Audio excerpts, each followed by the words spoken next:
there's a guy with a pretty cool last name, and we're going to talk Virginia here for a second to get you prepped for the game. Be sure and hit that like and subscribe button. Fill in your comments, as I know you've been waiting for quite some time to hear about Tony Muskett. Tony Muskett. That's right. It's a great name. Would you rather have the last name Muskett or Hooker? We'll get to that. First, Jacob Warren, what should people do that are watching right now? What's up, everybody? This is Jacob Warren asking you to like, subscribe, and share. Dave needs this. All right. Will Tony Muskett backfire or shoot straight for UVA? I want to start with you, John. And I did a little research on him last night. He was very good at Monmouth, which is Division II, or if we want to call it FCS, we can, whatever. But isn't it all FCS now? But anyway, it's Division II. He was one of the top players in Division II, and he moved up to Virginia. But John, why did he move up to Virginia? Why was there a spot there for him? Well, Virginia's quarterback transferred to North Carolina State. I think his goal was, his thinking was, I got to get out of here. It's a bad team. We don't play very good defense. We play better defense, though, than offense, and I don't have a lot of help. And I think Tony Muskett might be looking for some of his old offensive buddies back at Monmouth at times, kind of against Tennessee. I don't think he has a lot of help. This is a really, really bad offensive team. It was horrible last year, and I don't see where it's going to be that much better. Caleb, what do you think of Tony Muskett? Tennessee has given up yards, but we've all talked about how they should be better, especially up front. Maybe a secondary will come together. I don't really know. I want to see it before I say it. What do you think of Tony Muskett going against the Vols? He was a heck of a player at Monmouth. Yeah, I don't see much from Tony Muskett. If you know, Virginia's quarterback last year put up terrible numbers, and I'm with John. I think it had a lot to do with just the team surrounding him and the system. The Tony Muskett move seems like a desperation move. To be fair, there is a difference between FCS and Division II, and he was in FCS, so we do have to be fair on that. But yeah, I think where it's really going to stand out is I don't know how Tony Muskett's going to be able to handle Tennessee's pass rush. This is going to be the first pass rush of this caliber that he's ever seen. So I have no faith in him in this one. Now, let's look at the other side of it. He is a guy that had great success. He was named all conference at one point. He is a guy that has played really well at Monmouth. I know I was kind of joking around about him, but he has played really well at Monmouth. This is a transfer-laden Virginia team.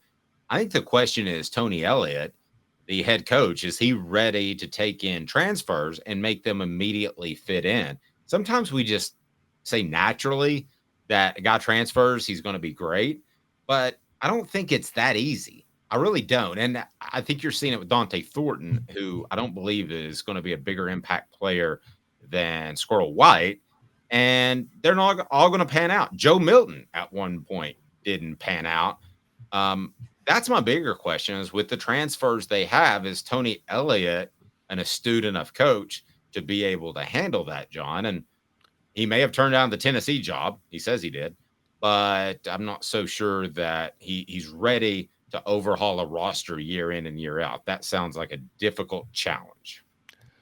I think a lot of transfers who do well at a lower level, be it the group of five or FCS, a lot of them who have been productive at that level want to prove themselves in the SEC or in a Power 5 conference. So sometimes those guys, you can really win a lot with those kind of guys. But why in the world would somebody like that want to transfer Virginia? Because are you really going to play that better caliber of football at Virginia? You're going to be practicing against really good players? I don't think so. Just because you get a transfer doesn't mean he's a good transfer. Tony Muskett, no one has compared him that I know of to Caleb Williams, another transfer who went from Oklahoma to Southern Cal. We know how that played out. John, cooler last name, Muskett or Hooker? Ooh. Maybe Hooker, right, Caleb? I don't know, but here's the problem with Hooker. You have to be careful how you use it. What does that mean? You don't use credit cards or checks? So as opposed Traceable. with Muskett, you can do silly things like Muskett misfires, Muskett backfires, Muskett gets wet, can't shoot then. Yeah. John, you recall back in the day, what's it like to load up a musket? Dave, when I was a young man, I hate to say this, but we couldn't afford muskets. No, I kind of went full Indian back when I was a kid, and I had a bow and arrow and a Tomahawk that I practiced throwing at the garage door. Yeah. And that's kind of how I rolled back then. And everyone, I know that. Go ahead, Caleb. I know all of the South will turn against me on this, but no gun has ever brought me pleasure. I'm not so sure I can say the same. I can't say the same thing about a hooker. Caleb, you laughed a little too much on that one. I think made me a bit. I don't know. And the NRA will find where you live. So yeah. All right. So Tony Muskett goes out there and he turns in what type of performance? John, let me start with you. And let's say great, good, average, bad, horrendous. With all respect to him and his family, and I bet they're a wonderful bunch of people, I think he will be absolutely awful in this game. You will too. I think this is going to be an absolute fiasco disaster. He will be dropping the musket and scrambling for a Tomahawk and a bow and arrow. That's right. I remember you told me about you used to go to the firearms store back in the day and just buy the battle rocks. You said that was all your family could afford. It was just a big bag of rocks. Yeah, throw it at him and throw them fast and just keep throwing till they're all gone. Do you think that I want to flip it just a little bit? Do you think Virginia's defense, and Caleb and I talked about this a little bit yesterday, is benefited by the fact that they get the offseason prepared for Tennessee's offense? The reason I ask that is you go back to the option, you go back to the triple option. Those were tough to deal with in the middle of the season. Tennessee's not running the option, but they are running a very difficult, unique offense. Defensively, what do you see out of the Cavs? Well, remember when Tennessee had an entire offseason to prepare for Georgia Tech's triple option, which I think netted 3,000 yards in a losing cause? I don't think was that the trash can game? It very much was, yes. And a certain coach should have been placed in it. I won't mention any names. But I think this is a different type offense. I don't really think you can prepare for it.